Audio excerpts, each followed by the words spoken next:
I will burn this entire kingdom to ash before I let them take you from me again! The violins screamed to silence as the doors of the great stone hall exploded inward. Splinters of ancient oak scattered across marble like shrapnel. Through the smoke and winter wind stepped a child who should not exist. She was 7 years old, maybe less. Her feet were bare and bleeding, leaving crimson prints on white stone. Her dress, if the collection of rags could be called that, clung to a frame so thin Kaelen could count her ribs from across the hall. But it was her eyes that stopped his heart. Violet, the exact shade that haunted his dreams for a decade. If you're enjoying this story, please subscribe and hit the like button. Also drop a comment letting us know where you're watching from. We'd love to hear from you. The Iron Guard drew their swords, but the girl moved like water through their ranks. She shouldn't have been fast enough. A child, half-starved, should have been cut down before reaching the third step. Instead, she slipped between armored giants as if they were statues, the air around her crackling with static that made the chandeliers swing. Kaelen Thorne rose from his obsidian throne, his scarred hand instinctively reaching for the sword he'd laid aside for the gala. Around him, diplomats in silk and generals in metals stood frozen, their champagne glasses trembling in their hands. The girl reached the base of the dais and collapsed, not from exhaustion, from choice. She knelt in the formal position of a royal supplicant, her small hands pressed flat against the floor. When she looked up, Kaelen saw tears cutting tracks through the grime on her face. She opened her palm. The signet ring caught the firelight, its star sapphire gleaming with impossible brightness. Kaelen had placed that ring on Elara's finger the morning of their wedding. He'd torn it from her cold hand, or so he'd been told, the day they showed him her body. They're taking her heart tonight. The girl's voice was a whisper that somehow filled the entire hall. Her first words, her only words. The world tilted. Kaelen descended the steps in 3 strides, his ceremonial cape billowing behind him like a storm cloud. He didn't care that his white uniform was being stained by the mud and blood from the child's body as he lifted her. He didn't care that Crown Prince Aldrich was watching, or that the Valastian ambassador had just dropped her wine glass. He saw only the violet eyes, his eyes, and the ghost of the woman he'd buried in marble and grief. Anyone who leaves this hall before I return is to be executed for treason, Kaelen said, his voice cold enough to frost the air. He turned to Captain Varro, his most trusted guard. Lock it down. No one moves. No one speaks. The hunt had begun. The child's name was Lyra. She spoke it only once, her voice hoarse from years of silence, as Kaelen carried her through corridors his own guards didn't know existed. She pointed with trembling fingers, left at the armory, down past the wine cellar, through a door that had been sealed with the royal crest. "How do you know these paths?" Kaelen demanded, but Lyra only pressed her small hand against a stone that looked like all the others. It shifted beneath her touch, revealing stairs that descended into darkness so complete it seemed to swallow his torch. The air grew thick with the stench of rot and something worse, magic that had curdled into corruption. Kaelen's military mind catalogued every detail, the scratch marks on the walls at child height, the rusted chains, the symbols carved into stone that made his eyes water to look at directly. Then he heard it. A heartbeat, slow, labored, but unmistakably alive. The chamber opened before him like a mouth. In its center, suspended by chains that glowed with sickly green light, hung a woman. Her hair had once been gold. Now it was matted white. Her body bore scars that formed patterns, ritual marks designed to bleed magic from the veins. But her face, God help him, her face. Elara. The name tore from his throat. Her eyes opened, still blue as winter sky, though dulled by pain and captivity. They fixed on him with an expression that shattered what remained of his composure. Not hope, but resignation. As if she'd watched him walk past this dungeon 1,000 times and never expected him to actually see. She tried to speak. Her mouth moved, forming his name, but no sound emerged. The hex collar around her throat pulsed with each attempt, punishing her for the effort.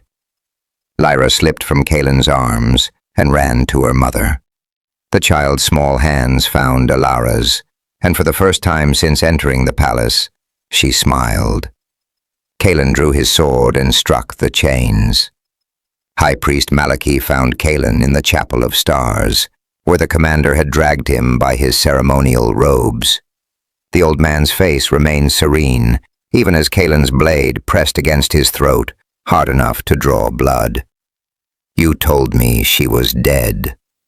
Kaelen's voice was quiet. The guards who knew him best took 3 steps back.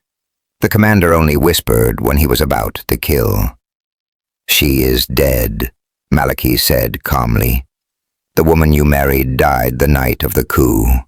What remains below is merely a vessel, a tool for the city's survival." A tool. Kaelen's sword hand trembled. "You've been draining my wife for 10 years to power your barriers."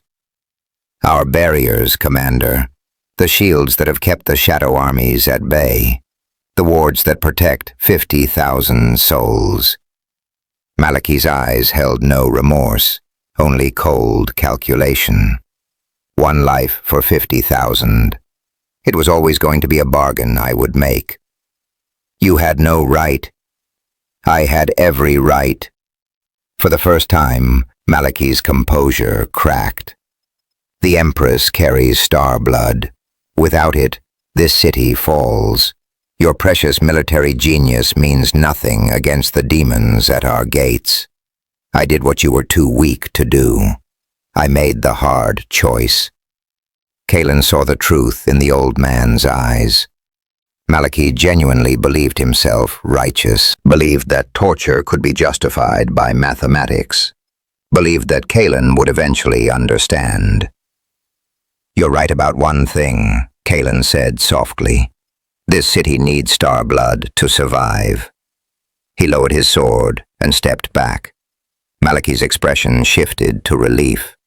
Then Kaelen drove his fist into the altar, cracking marble.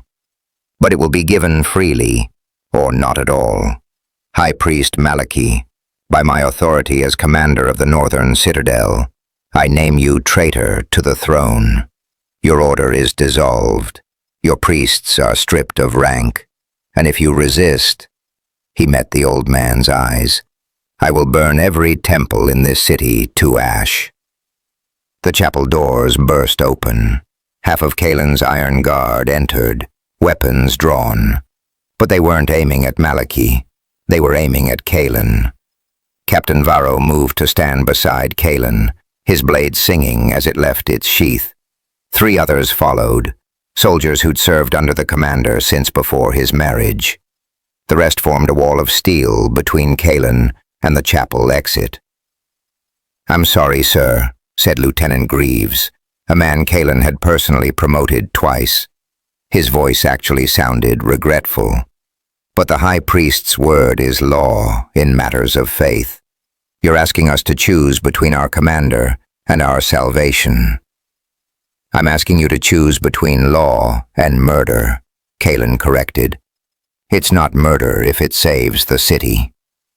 Greaves raised his sword. "Please don't make us kill you." The first clash of steel echoed through the chapel like a thunderclap. Kaelen moved with the efficiency of a man who'd spent 30 years perfecting violence. His blade found the gap in Greaves's armor before the younger man could blink, dropping him with a strike to the shoulder that would heal but wouldn't kill. "Non-lethal," Kaelen roared to Varro. "They're still our men." But mercy was a luxury they couldn't afford.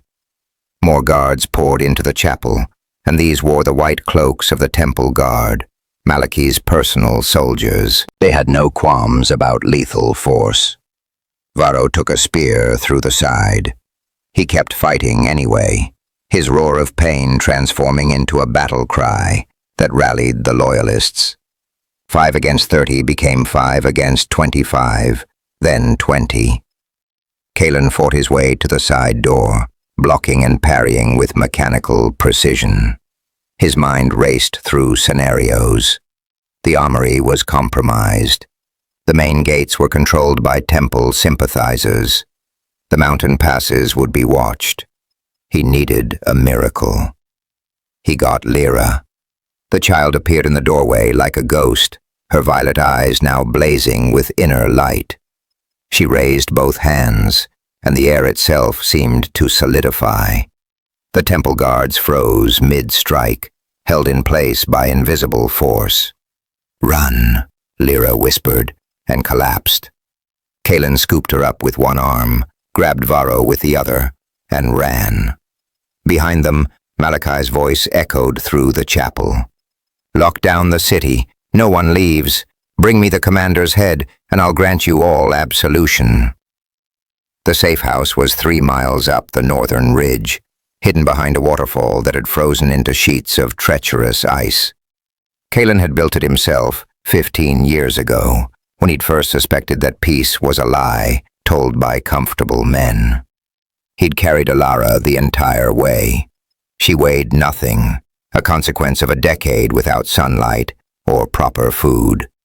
Her breathing was shallow, her skin cold, despite the furs he'd wrapped around her.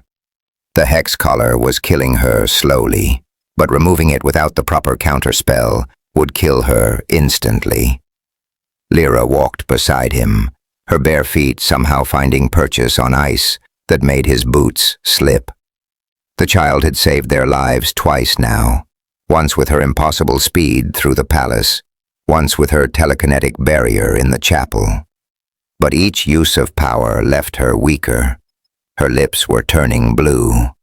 "Almost there," Kaelen promised, though he wasn't sure which of them he was reassuring. The sound of hoofbeats echoed up the mountain path. 6 riders in white cloaks, their horses breathing steam like dragons. Inquisitors, Malachi's hunters, trained to track magic users across any terrain. Kaelen had no illusions about fighting 6 mounted soldiers while carrying his wife and protecting his daughter. He had his sword, 3 throwing knives, and desperation. It would have to be enough.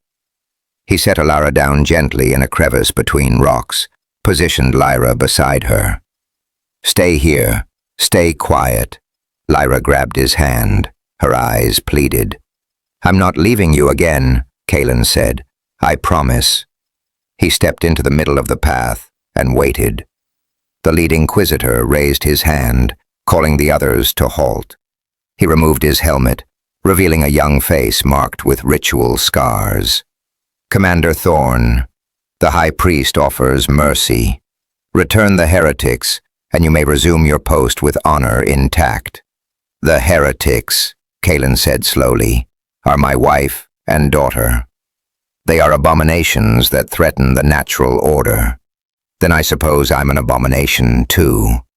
The Inquisitor sighed. "So be it." They charged as one, a wall of horseflesh and steel. Kaelen threw his first knife into the lead horse's shoulder, not to kill, but to make it rear. The rider tumbled backward into the path of the second horse. 2 down. The third Inquisitor's sword came within an inch of Kaelen's throat. He caught the blade with his bare hand, ignoring the pain as it cut through his palm, and yanked the rider from his saddle.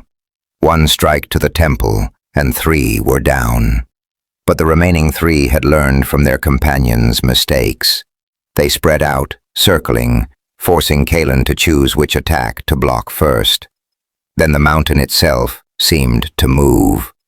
A wave of stone and ice erupted from the ground, throwing horses and riders alike into the air. Kaelen spun to see Elara standing, one hand extended, her face twisted with effort and pain. The hex collar was smoking, burning her neck as she fought against its restrictions. "No!" Kaelen ran to her as she collapsed. "You'll kill yourself." She looked up at him, and though she couldn't speak, her eyes said everything. Better to die protecting them than live as a slave. He held her as the Inquisitors retreated down the mountain, their horses wild with panic. "We're close," he whispered into her hair. "Just a little further." Behind them, Lyra stood alone on the path, her small form silhouetted against the moonlight. Her violet eyes had begun to glow with something deeper than magic. They had begun to turn gold. The safe house was smaller than a prison cell, but infinitely warmer. Kaelen built up the fire until sweat beaded on his forehead, but still Elara shivered beneath every blanket he owned. Lyra curled against her mother's side, lending what warmth a child's body could provide. It was Captain Varro, wounded but alive, who found the key. "The collar's powered by a blood lock," he said, examining the runic patterns with a scholar's eye. Varro had been a mage before becoming a soldier, before Malachi's purges made magic a death sentence. "It needs the blood of the one who forged it to open." Malachi's blood. Kaelen's hands curled into fists. Or his death. Varro met his commander's eyes. Bloodlocks break when their creator dies. It's a failsafe, meant to prevent eternal imprisonment. Kaelen looked at Elara, at the raw burns spreading from the collar across her neck and shoulders. She had days at most, perhaps hours. "Then we go back." His voice carried the cold certainty of a man who'd made his decision. "We end this tonight." "Sir," Varro grabbed his arm. "There are 300 temple guards between us and Malachi. The entire city garrison has been turned against you. It's suicide." "Then I'll die doing what I should have done 10 years ago." Kaelen shrugged off his captain's hand. "I'm going alone. You stay here and protect." "Papa." The word stopped Kaelen mid-sentence. He turned slowly to find Lyra sitting up, her violet eyes fixed on him with an intensity that belonged to someone far older. "Papa, Mama can talk now." Kaelen rushed to Elara's side. Her eyes were open, focused. Her lips moved, and though the sound was barely a whisper, scratched raw by a decade of enforced silence, it was the most beautiful thing he'd ever heard. "Kaelen." He took her hand, careful of the scars, and brought it to his lips. "I'm here. I'm so sorry. I should have looked. I should have questioned. No time." Each word cost her, but she forced them out anyway. "Listen, Lyra, born in the dark, never registered, no record." Elara's grip tightened. "She has star blood, stronger than mine, pure." "I don't understand." "The city doesn't need my blood." Elara's smile was fierce despite the pain. "It needs hers, but freely given. A willing beacon, not a slave." She looked at their daughter. "Lyra can save them all, but first, you have to save us." "How?" "The collar." "Lyra can break it." Elara's eyes shone with tears. "When her power fully awakens, when she chooses." "She's 7 years old." "She's our daughter." Elara's voice gained strength. "She has your courage and my gift, and she's been waiting her whole life to be free." She turned to Lyra. "Tell him, little star. Tell him what you told me." Lyra's eyes began to glow, shifting from violet to a brilliant, blazing gold. "I can see the bad man's heart," the child said simply, "and I can make it stop." They entered the city through the aqueducts, an old smuggler's route Kaelen had sealed years ago, but never forgotten. Varro led the way with a dozen loyalists, all wounded, all willing to die for their commander. Behind them came Elara, carried on a makeshift stretcher. And at the front, walking with impossible confidence for a barefoot child, came Lyra. The altar of the sun sat at the Citadel's highest point, a marble platform open to the sky, where Malachi conducted his grandest rituals. It was here, Elara explained, that the high priest would attempt to complete his final working, a spell to bind Kaelen's bloodline to the city forever, ensuring an eternal supply of star blood through forced breeding. "He has 50 girls imprisoned," Elara whispered as they climbed, "all with traces of the gift, all meant to bear your children, whether you willed it or not." Kaelen's rage became ice.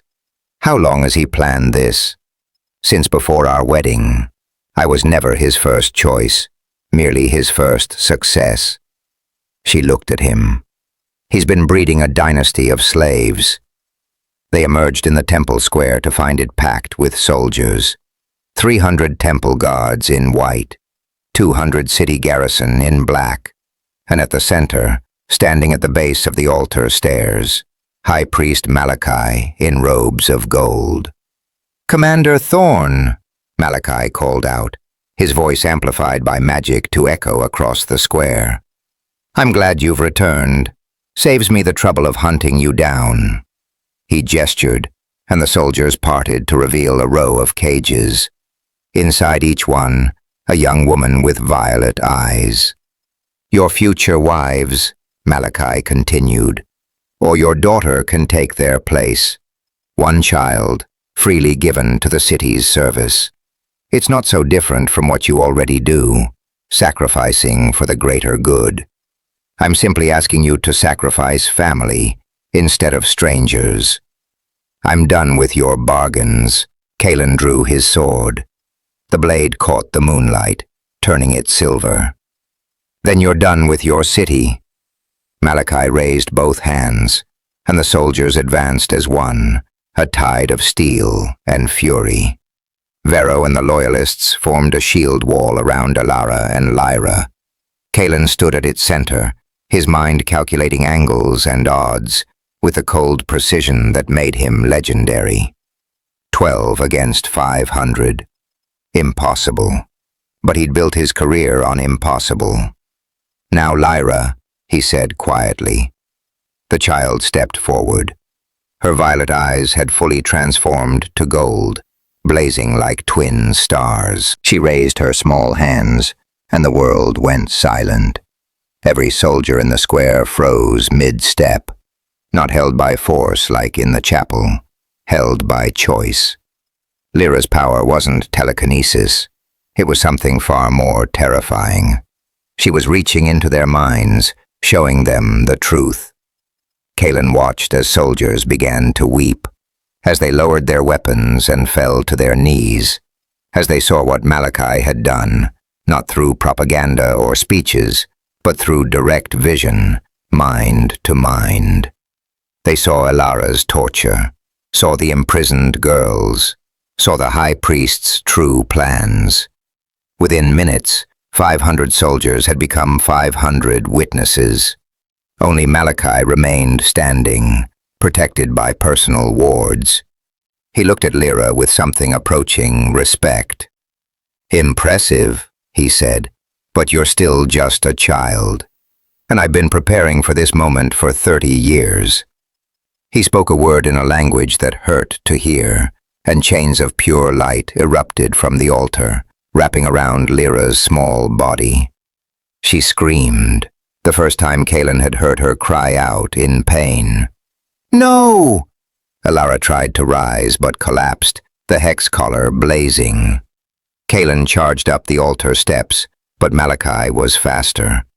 The high priest's magic threw him backward, slamming him into marble hard enough to crack ribs. "You see?" Malachi shouted to the crowd. "This is what happens when we show mercy, when we let love cloud our judgment." He turned to Lyra, who hung suspended in chains of light, her golden eyes dimming. "I'll make it quick, child. More mercy than your mother received." He raised a dagger carved from bone. "Malachi," Elara said, and the high priest froze.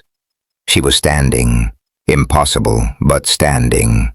Blood poured from her neck where the hex collar had begun to burn through skin and flesh, but her voice rang clear across the square. "You forgot something," she said. "Star blood doesn't just protect, it judges." She tore the hex collar from her throat. The explosion of released magic lit up the night sky like a second sun. The wave of pure power that erupted from Elara's freed body hit Malachi before he could raise his wards. It didn't burn him or crush him. It simply revealed him. Every lie he'd ever told, every crime he'd ever committed, every child he'd murdered to cover his tracks, played out in the air above the altar, like a grotesque theater. The crowd saw it all. But it was Lyra who delivered judgment. The child's eyes blazed brighter than ever, no longer merely gold, but white gold, the color of starlight itself. The chains that held her didn't break, they transformed, becoming ribbons of pure light that wrapped around her like wings. "You hurt, Mama," Lyra said, and her voice carried the weight of something ancient and terrible. "You hurt the others. You hurt so many." Malachi stumbled backward, his bone dagger clattering on marble. For the first time in 30 years, the high priest looked afraid. "I was protecting the city," he whispered. "Everything I did was for liar." The word hit Malachi like a physical blow. He fell to his knees, clutching his chest. Kaelen, struggling to his feet despite his broken ribs, watched in horror and awe as his daughter passed judgment. "You liked it," Lyra continued, her child's face expressionless. "You liked the power. You liked that people bowed. You liked that you could hurt them, and they'd call it holy." With each word, Malachi aged. His hair turned white. His skin grew papery and thin. The magic he'd stolen over 3 decades was being ripped away, returned to its sources. "Please," he gasped. "Please, I only wanted to keep them safe." "I can see your heart," Lyra said, exactly as she'd promised. "And it's black." She closed her small fist. Malachi's heart stopped. The high priest crumpled like a puppet with cut strings, dead before he hit the ground. The bone dagger rolled from his lifeless hand and shattered into dust. Silence blanketed the square. 500 soldiers stared at the 7-year-old girl who just executed the most powerful man in the Citadel with a thought. Then Lyra's eyes rolled back, and she collapsed. Kaelen caught her before she hit the marble, scooping his daughter into his arms. She was breathing but unconscious, her power exhausted. He looked to Elara, who was also barely standing, her throat a ruin of burns and blood. "Is she?" He couldn't finish the question. "She'll live," Elara said, swaying. "But she'll never be the same. That kind of power changes you." She looked at the crowd, at the soldiers who were slowly rising to their feet. "We need to leave, before they decide she's too dangerous to live." But Captain Varro stepped forward, and behind him, the entire garrison knelt. "Long live the Empress," Varro said clearly. "Long live the Star Child." The cry was taken up by 100 voices, then 300, then 500. "Long live the Empress! Long live the Star Child! Long live the Commander!" Kaelen looked at his wife, his daughter, his city. Everything had changed in a single night. The old order was dead. What rose from its ashes would be something new, something forged in pain and blood and love that refused to die. He took Elara's hand. "Can you walk?" She smiled through her tears. "With you? Always." Together, Carrying their daughter between them, they descended from the altar, and the city, their city, bowed as they passed. 3 months later, the northern citadel gleamed under spring sun. The temples had been converted to hospitals. The prisons beneath the city had been torn open, revealing horrors that made even hardened soldiers weep. 53 girls had been freed from Malachi's breeding program. All but 7 chose to stay in the citadel, forming what they called the Star Guard, protectors of the new royal family. Kaelen stood in the throne room, but the obsidian chair had been replaced with 2 seats of equal height, carved from white marble. Beside him, Elara wore a crown of silver stars. The scars on her neck had faded to thin white lines, marks of survival rather than shame. Between their thrones sat a smaller chair, just the right size for a 7-year-old with golden eyes. Lyra had changed since the night she killed Malachi. She spoke more now, but carefully, aware that her words carried weight beyond a child's understanding. Her power had stabilized, and the city's magical barriers, once fueled by torture, now drew from her freely given gift. Every morning she would stand at the altar of the sun and let her star blood flow into the wards. Every evening she would return to be just a child again, playing with wooden soldiers and learning to read. "The Velastian ambassador is here," Captain Varro announced, his new uniform bearing the insignia of Imperial Guard Commander. "She's brought terms for the treaty." "Send her in," Kaelen said, then stopped. "Wait, Elara, are you feeling well?" His wife had gone pale, one hand pressed to her stomach. For a moment, panic seized Kaelen. Were the injuries from the hex collar causing delayed damage? Then Elara smiled. Not the sad, broken smile of a torture survivor, but the brilliant joy of a woman who'd been handed an impossible gift. "I'm pregnant," she said simply. The throne room erupted. Varro whooped like a common soldier.